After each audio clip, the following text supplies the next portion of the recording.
Our general philosophy for multiplayer in Far Cry 2 was to try to take the most effective and interesting parts of single player and fold them into multiplayer experience, but also to make something that was not going to be too hardcore, but sort of a little bit more broadly accessible, so that there was a fun playground for people to, have a good set of game rules to use with the editor, the in-game editing tools.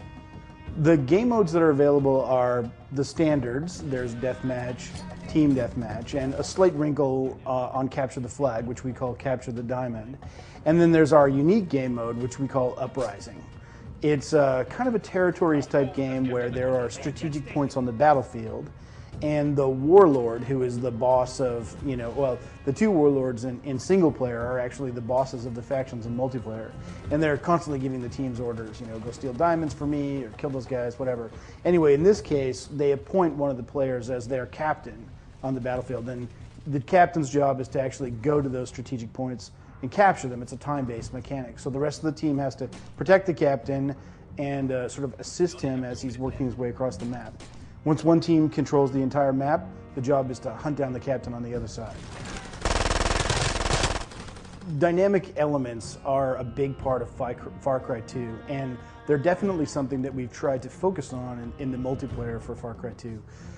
Fire is really one of the most powerful dynamic elements that we have, and it's propagated in the environment in a realistic way, which means that things that should be able to catch on fire can, based on the weather conditions and based on wind.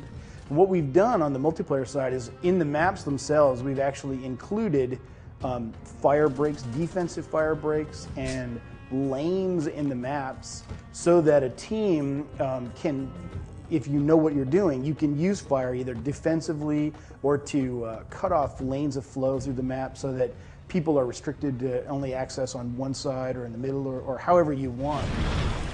There's 6 classes in Far Cry 2. The Commando, the Guerrilla, the Sharpshooter, the Saboteur, the Gunner, and the Rebel. We have quite a few different classes of vehicles in multi. We've got flying, boats, and land-based. We've got gliders, which are obviously a real signature vehicle in Far Cry, in the Far Cry series. We've got several different types of rovers. We've got jeeps, cars, land buggies. We've got swamp boats, big fishing trawlers, and of course there's armed versions of all of those. There are 3 different turret weapons, and those turrets are actually attached to the rovers and to the boats. So each one of the maps actually has quite a bit of variety in terms of the types of vehicles that you'll see and the types of weapons that are available attached to all of them.